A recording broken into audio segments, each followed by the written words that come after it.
and gentlemen, this is me, Manansi, from another show of Road Talkers. Here with me is Mia George, who is studying health sciences right now and also working towards SDG goals for 2030, which are the important aspects for not just for her, I mean for the whole planet.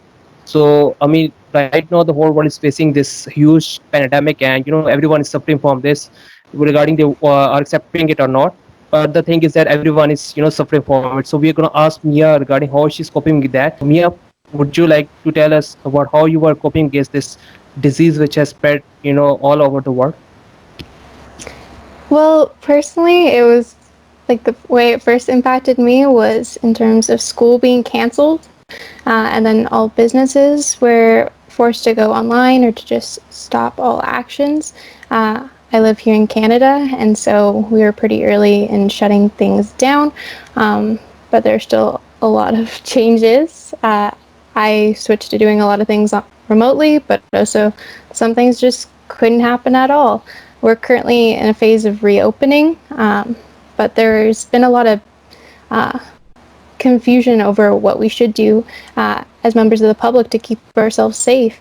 And in the two cities that are closest to me, there's been anti-mask rallies, but also masks were just made mandatory in one of the cities in all public spaces for people who are able to wear them.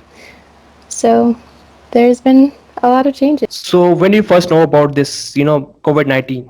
I mean, when did you know about it? And did you took it seriously at first, or you were like the rest of the people, like, it's nothing, it's not gonna harm me?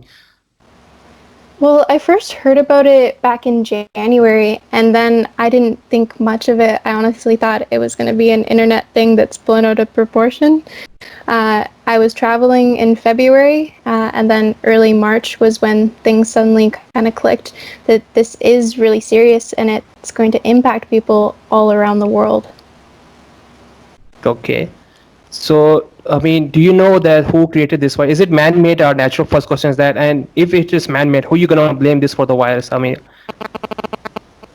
Well, the most common theory is that it originated in bats, and also with people living in close proximation with animals and other species. There is transmission of things like viruses between them. Personally, I think blaming a specific country or ethnic group can be quite dangerous in terms of feeding into xenophobic views and actions against people, which is really unfortunate and terrible in today's day and age. Ultimately, I do think out of all the theories that the bat one is what makes sense, but we'll be studying this for years to come. yeah, but don't you think it's? I mean, like bats have been eaten by people who are living in Amazon, like tribal people who are living in Brazil and all over there. They have been eating bats. We have been seeing this in National Geographic. I have personally seen people eating bats over there. Okay, I mean that disease didn't spread from that. I mean at that time, I'm not saying it from that, but it should have been spreading from that long ago. I mean, even though after in news we have heard that there was some university guys, researchers who were studying in Spain. They found that some of the disease samples were found in their river, and which dated back months ago before it was discovered in China. So do you think it's kind of a mystery, still to solve, like how it came? Is it from bat or not? I mean, like.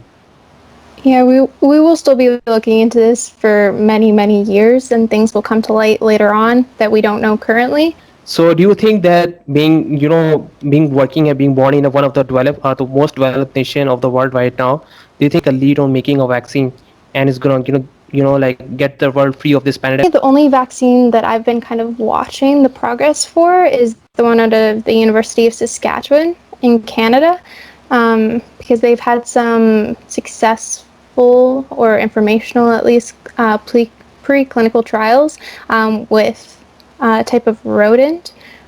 I think ferrets, actually. And so they're looking into safety precautions and everything to begin human trials in the fall. But there's a lot of different groups working on vaccines currently to come from the US, because they do have some of these top universities in the world with access to professors. But also the US is having a really big surge in cases recently. So who knows? Your country started reopening things at all? Or are you still in a strict lockdown? No, it's actually reopening, and it has reopened from a long time ago. I mean, our Okay. prime minister has emphasized like a smart lockdown. Like they are Mm-hmm. monitoring cases. I mean, if in particular town there are more than specific number of cases, they lock the whole town for particular number of days, for 7 to 14 days maximum, and they leave the rest of the country open. But there might be another theory that your country has a lot of older people as compared to our country, because our country is a lot of younger generations, I guess. But I think I've seen a lot of older people who are not like wearing masks, but I'm not supporting that. I mean, I should they should be wearing masks, but I guess it's also because of the immunity that we have, like less that's being reported over in country. Most of the outbreaks where I live have been in geriatric facilities where there is just communities of the elderly and people who are severely, compromised. So it's quite sad.